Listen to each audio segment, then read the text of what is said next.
Bismillahirrahmanirrahim.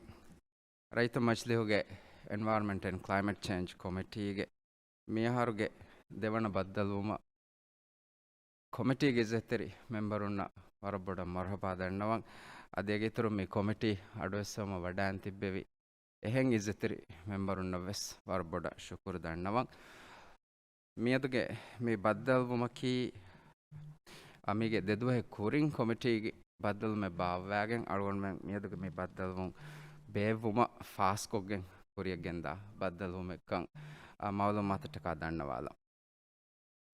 Meduge Baddalumuge agenda Mioti Argonuge Tarafe then Egg Fahung Raito Majlis Zeterais Walk for Dakavane Egg Fahung Meduge me Baddal Wumuge Emme Haseng item a Global Center on Adaptation ge Chief Executive Officer Adi Jamia ge founder Walk for Dakavane. Algonda hiyani baddalmuga gotung by far ingres bohmes by wahakta dannawalan chehene. Good morning everyone. Very pleased to have this sitting in the presence of Mr. Speaker, President Nasheed and Dr. Patrick Verkooijen. I hope I got it right. Who is the founder and CEO of the Global Center on Adaptation, in brief GCA. This is an international organization based in the Netherlands, and the organization is well known for its successful work on climate adaptation for a climate resilient world. In particular, GCA focuses on those who are the most vulnerable like ours and the most poor people. I'm not going to go into the details. This is a very, very special session for us. And therefore, the committee decided to proceed the conduct of this meeting in a little bit special way. Soon after my introduction, I would invite the speaker, President Nasheed, to say a few words, after which I would invite Dr. Patrick Verkooijen, CEO of the Global Center on Adaptation, who is our special guest for this morning to make a statement. Mr. Speaker, you have the floor. Bismillah ar-Rahman Rahim. Thank you very much and shukriya. It's a great pleasure, Dr. Patrick Verkooijen. It's a great pleasure and a delight to welcome you to the People's Majlis, our parliament. Since 2012, Dr. Patrick was the World Bank's the group's special representative for climate change. In Paris at COP21, he shaped the carbon pricing leadership coalition headed by Angela Merkel and Justin Trudeau.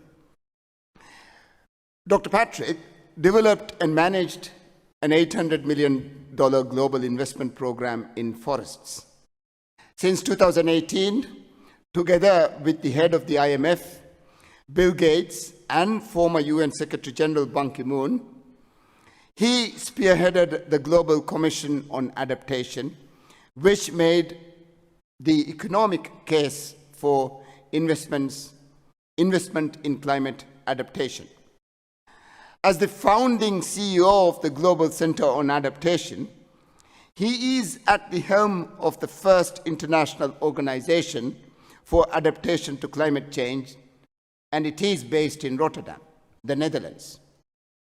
Its headquarters is the largest floating office in the world, with programs and offices across the world.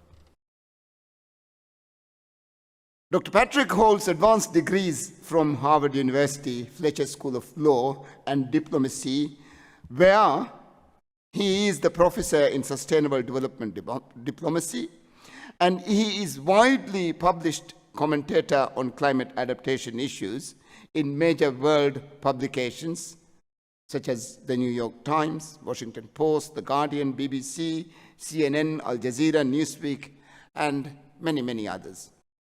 But most importantly, Dr. Patrick is a bold global advocate and driver of international action on climate change. Recently, he launched the world's largest adaptation program in Africa. You will also remember in Glasgow last November, Dr. Patrick and the Environment Minister signed a memorandum of understanding of $200 million of projects in the Maldives. I would like to request Dr. Patrick to address the gathering. Thank you very much.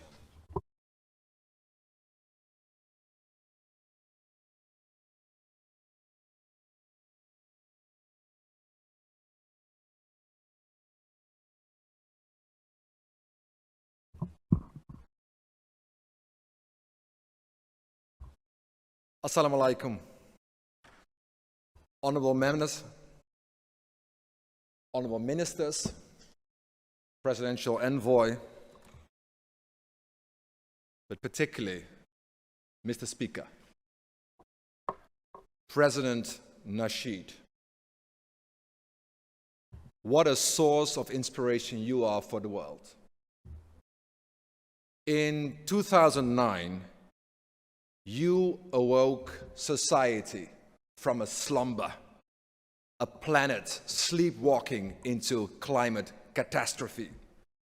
Your underwater cabinet, your meeting captured the world's attention and its imagination, and even more importantly, it prompted us all to consider and start to confront a planetary crisis. My name indeed is Verkooijen. I am the CEO of the Global Center on Adaptation, or in shorthand GCA. We are the only international organization exclusively focused on adaptation measures. And what I said to President Nasheed and what I said to Minister Shauna, if an organization as ours cannot support a country like the Maldives, the board of the GCA either should fire me or should just complete the GCA into existence. We are fully behind your government and the people of the Maldives. And I'm very honored and quite frankly humbled, Mr. Speaker, to give the opportunity to address this very esteemed Parliament, because the Maldives is the embodiment of the front line of the climate emergency. But you, as you know, you're much more than that. The impact of our changing climate has also forced you to confront this crisis much earlier than the rest of the world and in a concerted manner. After all, 2/3 of your almost 1,200 islands suffer chronic erosion from rising seas. And Mr. Speaker and parliamentarians and ministers and presidential envoy, you are an inspiration for the world. Why? Because you have fought back by being bold and successful in forging solutions. This is not my first visit to an atoll nation, but this is my first, and hopefully not last, visit to the Maldives. And Mr. Speaker, I was very grateful that yesterday, thanks to Minister Shauna, I was able to visit the major new developments of phase 1 and 2 just over the bridge at Ulamale. And you may not think of it in that particular way, but Ulamale is a climate adaptation project. Why? Because it will home, as you know, almost 200,000 people, close to half your current population, safe from sea level rise and water supply projected. And I think, as a single project, it's quite possibly the largest and biggest and boldest climate adaptation effort in the world. It took the Netherlands, where I'm from, with all its civil engineers and all our resources, centuries to put in place the infrastructure that allows about 1/3 of our country to exist below sea level. Here in the Maldives, as we noted yesterday under the leadership of the minister, You have reclaimed phase 2 of Umalala in a matter of weeks. Yet, we all know this is clearly not enough. And I assume this is also not your vision for the future of this nation as a whole. For one, you may reclaim more islands as safe havens, but you could ultimately lose everything of the islands which are not protected. Island building may work in some cases, but ultimately this is not a global solution. And Mr. Speaker, it might even surprise you, but for a brief period in 1993, I myself was also a climate-displaced person. In that year, Europe was hit by severe floods, and my own hometown was completely flooded and evacuated. And I remember very vividly my belated father, God bless him, was sitting on the roof of the house protecting our belongings. So climate change is not new to the rest of the world as well, but it's so much more acute as it is here. We survived in 93, and since then the Netherlands has put in a lot of effort in so-called nature-based solutions to complement the shortcomings of our water infrastructure. And as you may have seen in the news, last summer, the floods returned to Europe in a dramatic fashion. With the same magnitude, we were hit in the Netherlands. We as the Netherlands, we managed relatively well to reduce its impact. But in Germany, our neighboring country, just upstream from us, there was a level of destruction which we have never experienced before. And what we take home from this, Mr. Speaker, one, which is my central message in humble presence, which I would like to share with you today. We are all Maldivians. We're all Maldivians in this climate fight. We are all vulnerable today, everywhere. In the Netherlands, in the Maldives, in Dhaka, in Miami, in Antarctica, in Alaska. But this also means that failing the Maldives means failing us all. We're all Maldivians since by not defending your nation and your people from climate devastation, we only prove that we will be incapable of defending the planet as a whole. And two, Mr. Speaker, my second message to you in humbleness is to overcome the power of nature we have unleashed by wrecking the planet. We should be returning back to nature and harnessing its power to persevere. Nature-based solutions that I discussed this morning with Minister Shauna, here in the Maldives, mangroves, reefs, for example, should be central to get the job done. Also, yesterday I was actually privileged to visit one of your reefs in South Mali. And quite frankly, this is quite personal because I was deeply saddened to, in essence, find an underwater coral graveyard.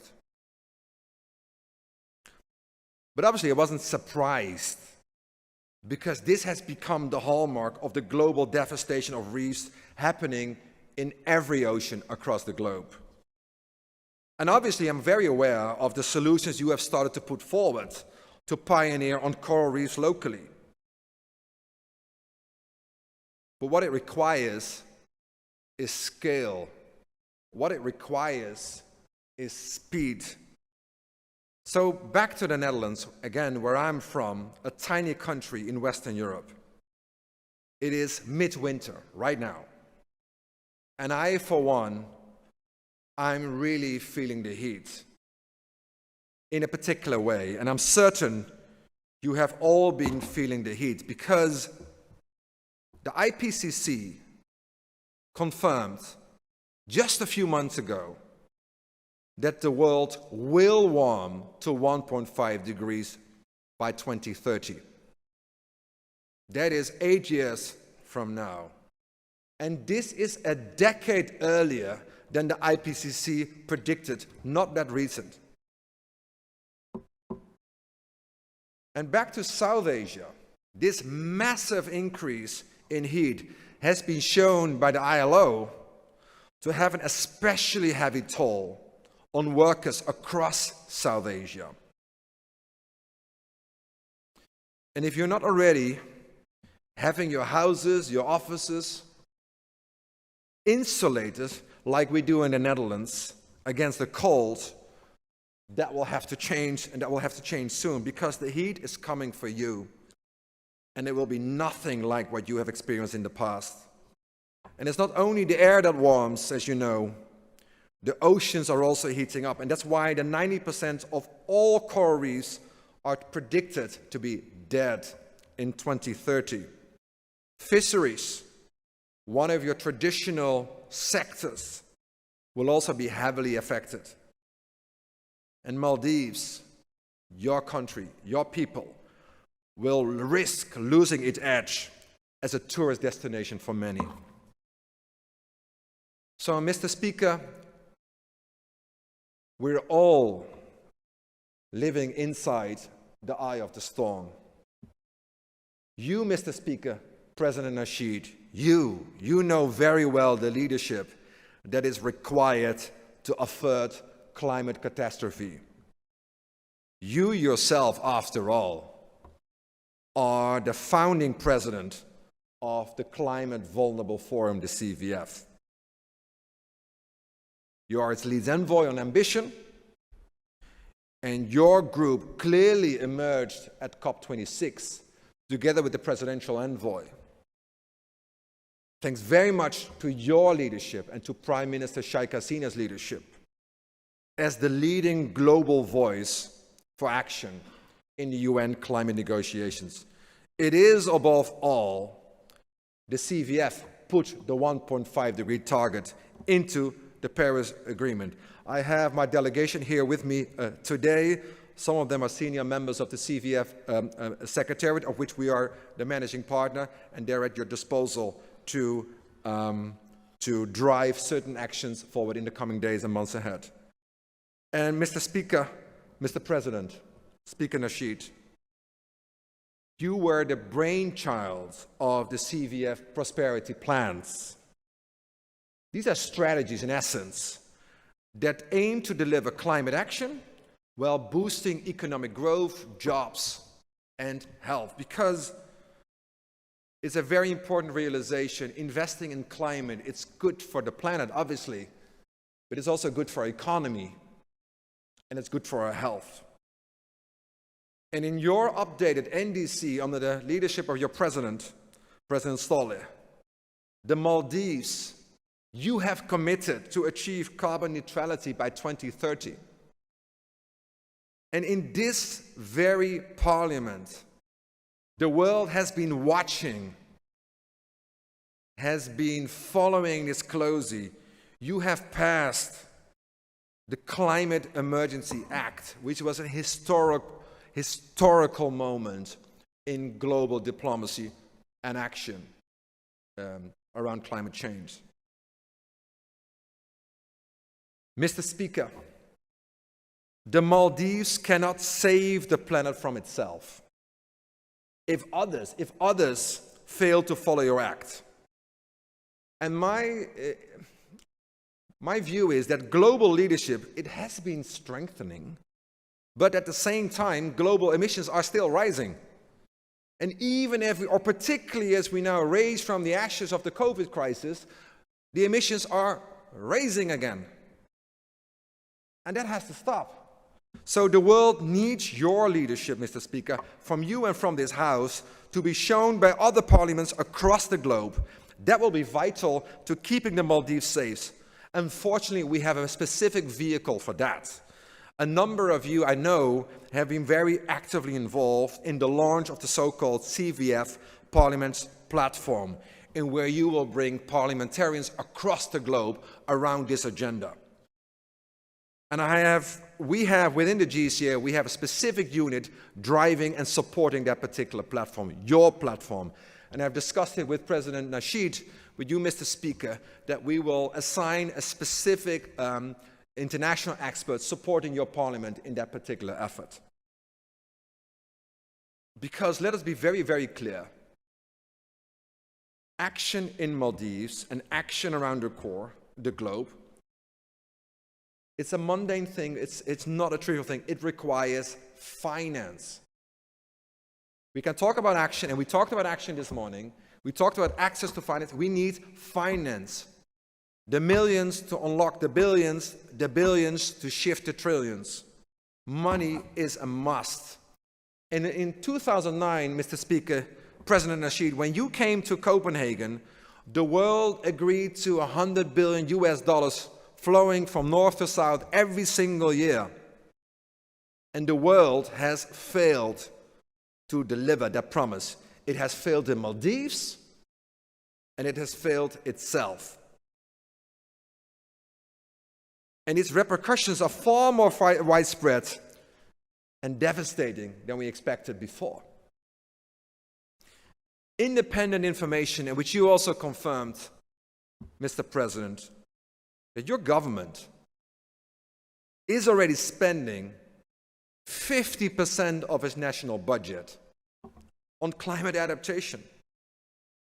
So climate adaptation is already your #1 public expenditure. And to bring this into context, after the 2008 global financial crisis, the US alone, the US Congress alone, approved $700 billion in single bailouts to its industry of big banks and lenders. And now trillions are unlocked to rise from the COVID crisis in G20 country. But yet nothing is more corrosive to the world economy than climate change. So my proposition to you as Parliament is that the only real solution on finance is to think big and to think at scale. For that, I argue, we should first look at the trillions of debt currently owed by poor, debt-distressed, climate-vulnerable nations to rich ones. If we were to restructure all or much of this debt by allowing servicing payments to be reinvested in climate adaptation, it would be good for the economy. It would be good for countries such as the Maldives, but it also would be good for the investors.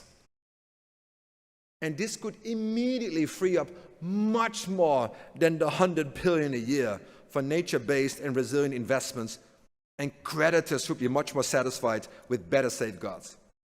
So the Global Center on Adaptation, with our offices in Europe, in Africa, in South Asia, and in China, and around the world, quite frankly, we are pleased to play that role of solutions broker. It's solutions and it's brokering to facilitate cooperation, including on financing.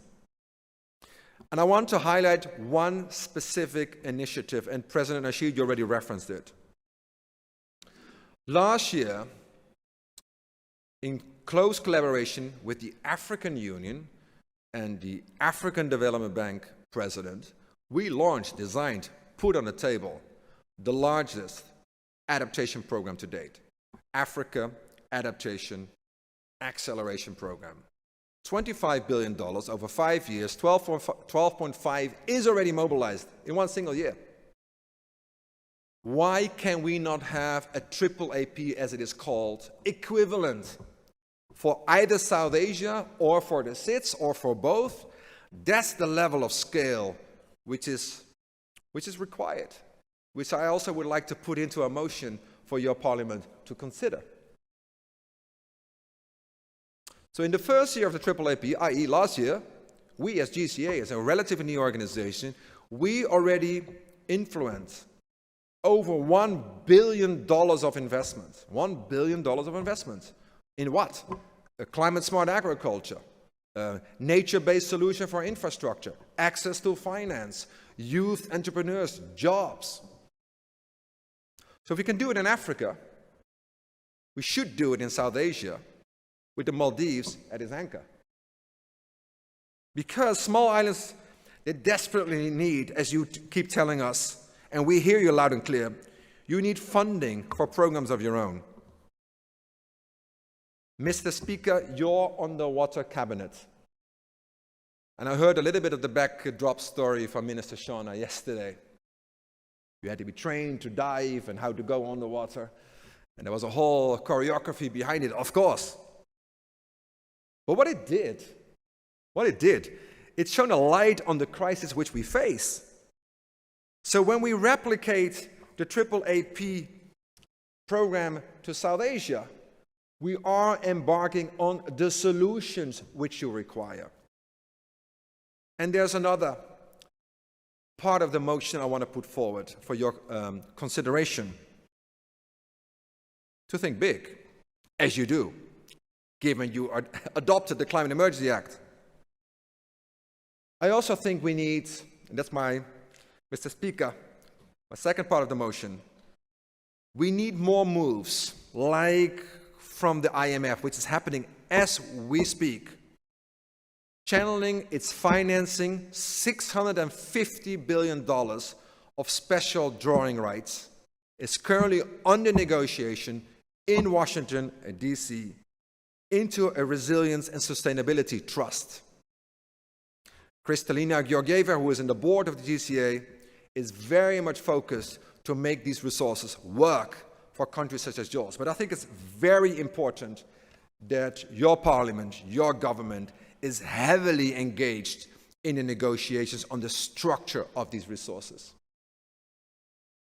Thirdly, the V20, the finance ministers group of the CVF, we have the global lead, Sarah, here with us.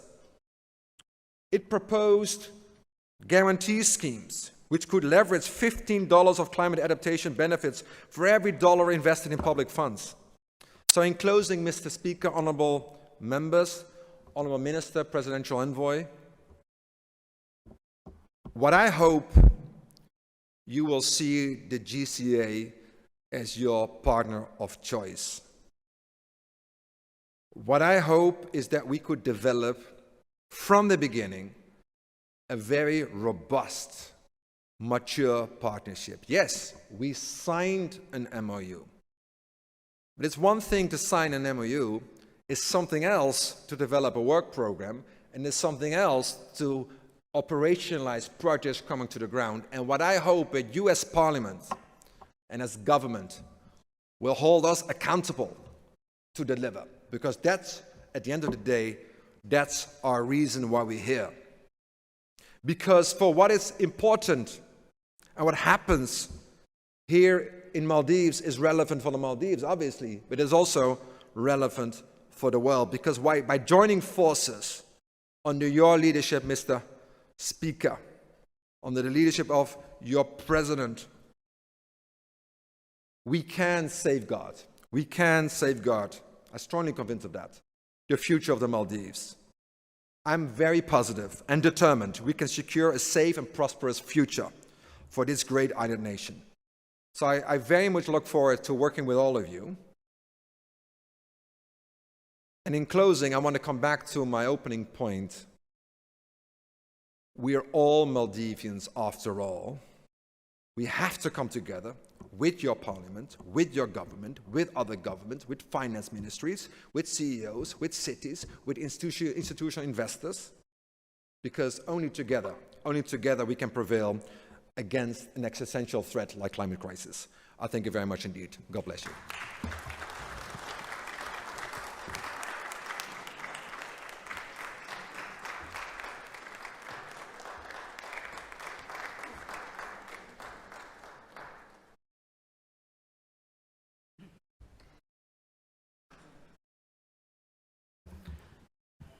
Thank you, Dr. Patrick, for that inspiring and forward-looking speech.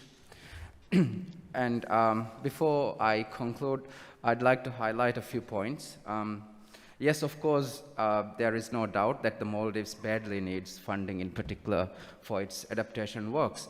As you would know, 80% of our country is just 1 meter above the mean sea level, and 44% of residential area and 47% of all our infrastructure lies within 100 meters from the coastline. Yet, you would know our contribution to global climate change crisis is very, very limited.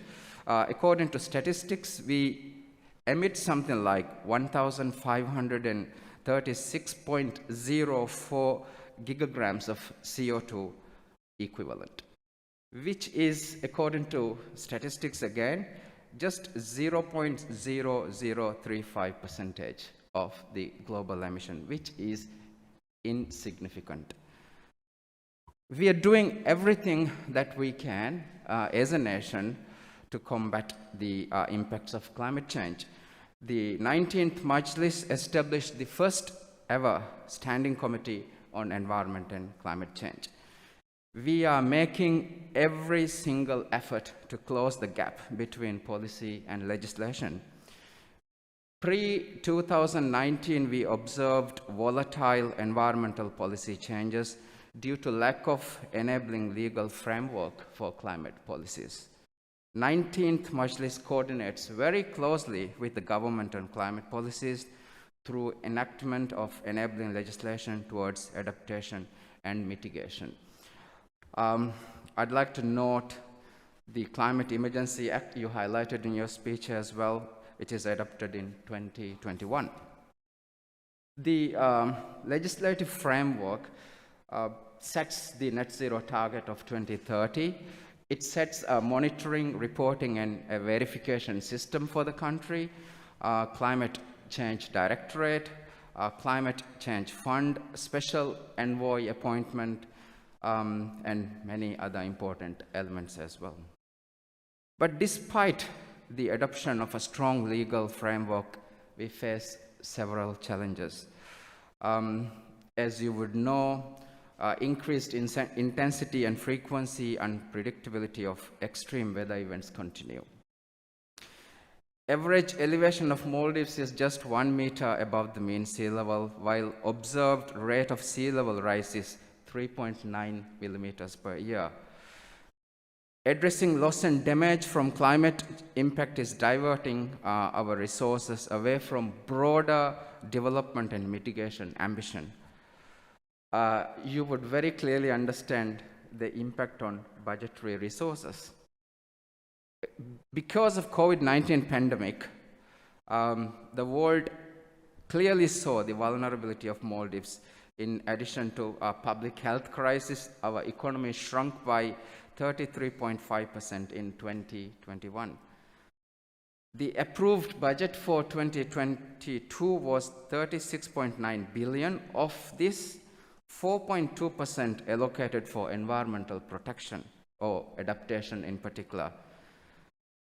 And a significant portion of our annual budget, which is something like 32.8%, goes to debt servicing and repayment. And I think I should also note that total public and publicly guaranteed debt as a percentage of GDP now stands at 124%. Now, this is very worrying. Why is it worrying? Because look at the estimated cost of coastal protection in all inhabited islands. According to some estimates, it comes to $8.8 billion US.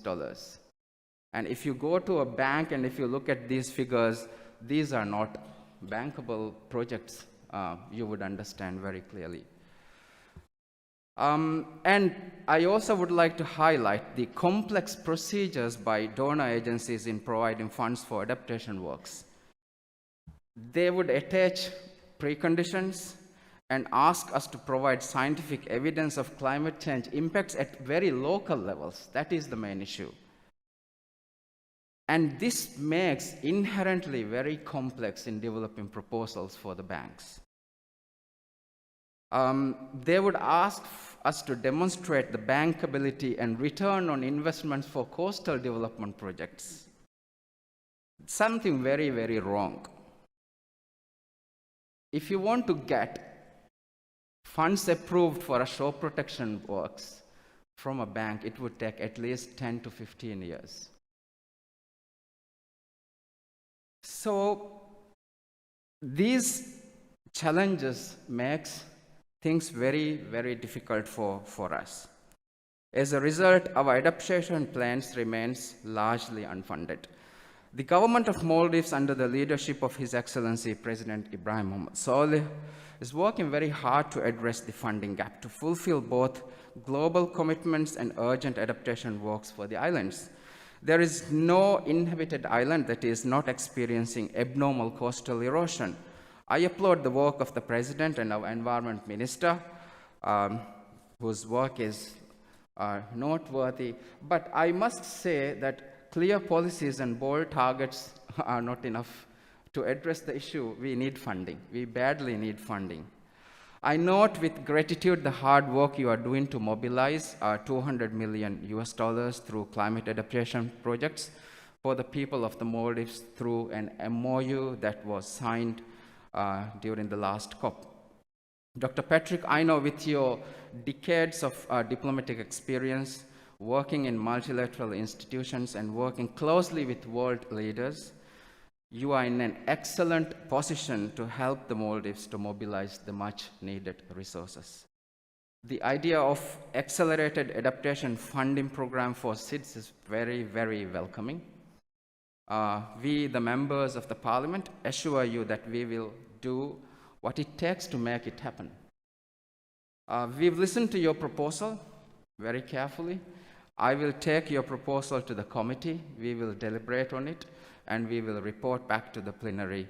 And you will get to know the outcome through Mr. Speaker very soon. And I would not hesitate to say the outcome would be very positive. Thank you once again, members of the Climate Change Committee, other members who took time to attend this important session. Thank you, ministers, and thank you everyone for attending this very special session. With these few words, I would like to conclude today's sitting. Thank you.